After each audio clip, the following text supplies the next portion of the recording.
In India, there's currently an issue between the castes and the untouchable or scheduled or dalit caste in India.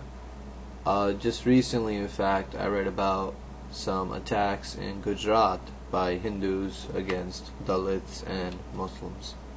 So, the issue here is, the major issue here is, in my opinion, a civil rights issue, and I do think it should be treated like that. So I had a program pretty much set up to put Dalit in a more positive light, but I feel the last step is perhaps the most important. So I'll get there eventually, but the first step is, of course, the part that I included in also our group work.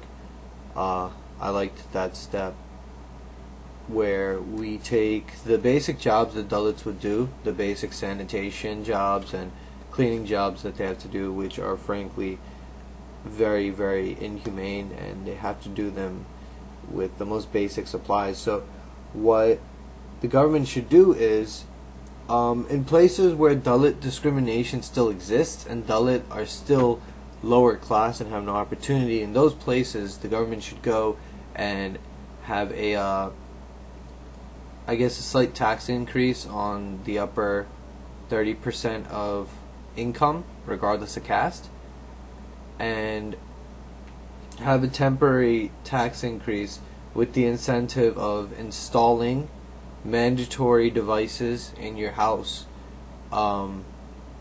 for sanitation, like septic tanks, and funding machines for cleaning, like basic vacuum cleaners for the Dalits, as well as more industrial cleaning devices. Then the Dalits will automatically, from that position, no longer have to work in unsanitary conditions, because now they have the proper gear, and then they'll become technician workers who will have government programs, and a government sanitation board could set up a small branch for the Dalits in these communities to learn how to operate these machines. So they move into the skilled worker region, because pretty much all unskilled work jobs today can be replaced by some sort of technology, and for overall Indian progress that would be great, as well as the progress of Dalits. So there's a lot of incentives and a lot of people that could benefit from this.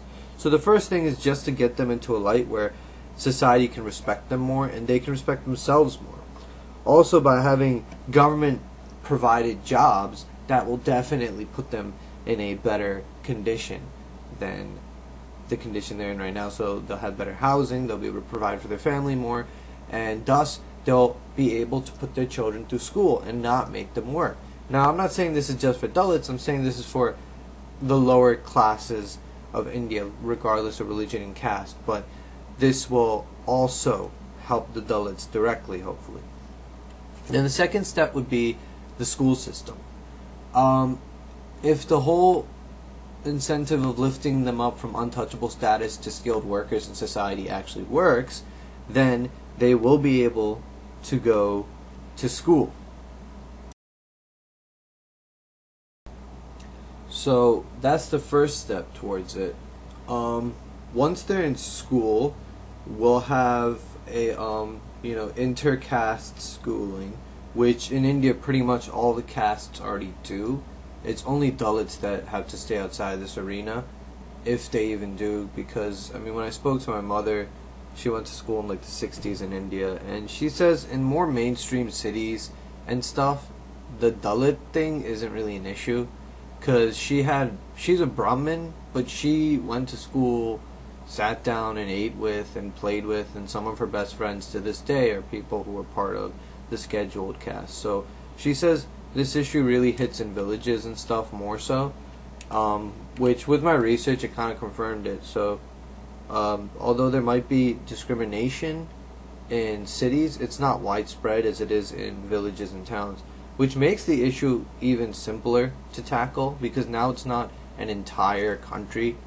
So if they do go to school in these small villages, the government in India, government schools or public government schools are the ones that are hardest to get in, and private schools are what children normally get into. So we'll have intercaste private schools where you pay a fee, and from that fee you get admission,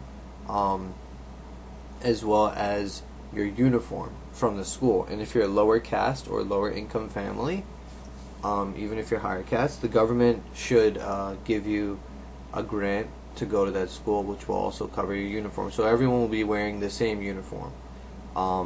There won't be any difference depending on your caste, and you won't be able to, like, you know, it won't show the fact that anyone is different. So there will be equality from a young age. Children will be raised in classroom settings where the issue of caste will be taught from a young age. And the last step, once again, will come into this as well. So once they go to school, they're gonna have same classes with any other caste, same uniform as any other caste. School lunch provided if that's optional as well. Then in school itself, they'll have a chance to not only learn intellectually, and if their parents are in a good off dalit status, perhaps with the tech jobs provided earlier, they can go on to an intellectual learning and go into college. And the college will have a certain amount of spots open, and the government will have to give a certain amount of grants per each of these institutions that are like government colleges. So that'll pretty much make up for the fact that a certain number of Dalits and lower caste and lower income families will get into college. So now these Dalits can go on to intellectual learning and not necessarily just focus on going into the middle class, but now they can move into the upper class and politics and stuff. And like you said, most of the Dalits who do were sponsored by the government, and we're filling one of these government spots in colleges for them.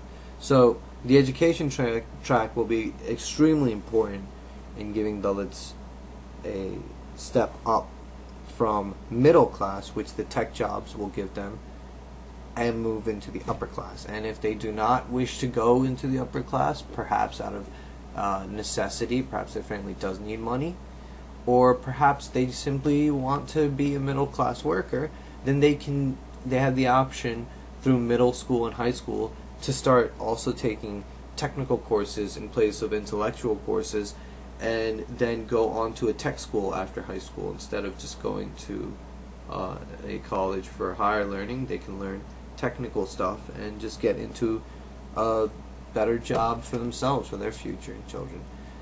So this will guarantee taking Dalits out of any sort of inferior position when it comes to money.